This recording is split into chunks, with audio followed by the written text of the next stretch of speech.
On this channel, I've done many challenges that have led to some wild adventures. So, today, I'm trying to break Zelda Tears of the Kingdom by causing the game to overload and crash. Let's get to it. Now, some of us may know just how taxing it is to render multiple characters and actions on a screen at once. With that in mind, my first idea was to go find a busy place and see just how terrible I can make the game run. In order to achieve the result I was looking for, my plan was to spawn in a ton of objects, plus add motion. So, I chopped down a tree to use as a base to attach things to, and got to work. The device I was cooking up looked a little something like this. I'm sure you've probably noticed that while you've been building, sometimes it feels like the game slows down a little bit. And that's exactly what's happening here. So, maybe that's a good sign. With that said, the device was ready, and it's time to give it a try.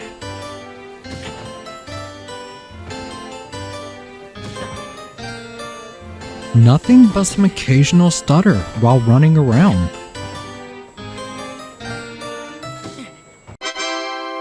That's okay. I do recall hearing the creators of the game say they spent a year on just polishing the game to ensure it ran well. Probably in case anyone like me comes along and is trying to break the game for fun. Either way, I figured I just need to up the idea I already had a tad bit more. So, instead of using lasers, I'm adding cannons. Plus, this time, I will set it off in a more crowded part of the square that has people surrounding it. This is looking much more promising. Let's put it to work. Yeah, all I was able to do was cause the game to chug even harder. Maybe I need to make the device not blow itself up. And I need to go find an even more laggy area to set my device loose on. So, I'm heading to Kakariko Village. And I'm going straight to the laggiest part of town. Plus, I'm making a new, improved device that will surely devastate the nearby citizens. Yep, that looks good. So, let's see how it performs. And to my surprise, the game just felt really bogged down, but it didn't crash or cause an instant blood moon to happen. I suppose I need to revise my approach. So, I ascended up a platform and tried to let loose a ton of arrows while falling that have opals attached to them. Mainly due that they have a huge particle effect that happens when you let them loose. However, nothing. Again. Then it hit me. If I can combine the device going off while I'm letting loose a ton of arrows, then just maybe that will break the game. So, I gave it a try. And to top it off, I even made some Cuckoos angry during my attempt to overload the game. However, it still led to nothing. While looking into if anyone had broken the game, I came across a video that explained that if you go to Tanager Canyon West Cave, located here, with the 3-shot bow that has opals attached, you just shoot them at this unbroken wall and it will force a blood moon.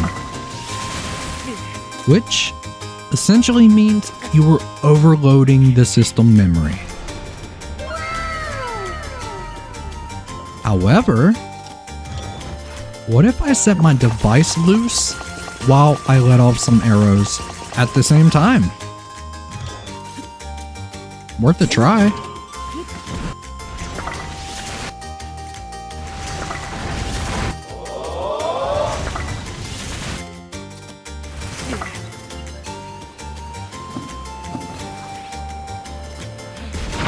Yeah, well, it immediately Blood Moon. But we're getting closer. Outstanding! Up next, I chose to go try out Hateno Village. Maybe, just maybe, I can overload the on-screen geometry in front of the clothes shop located here. To do this, my approach will be similar, but I am modifying the device to have both cannons and lasers, while I simultaneously let some arrows loose with opals attached. So, let's see how it goes.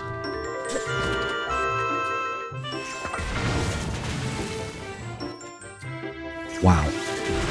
Despite my best efforts to break the game, it just isn't in the cards with how I'm approaching it. Nintendo truly did an outstanding job while optimizing this game. If you enjoyed this video, please leave a thumbs up and consider subscribing. It helps more people to find my videos.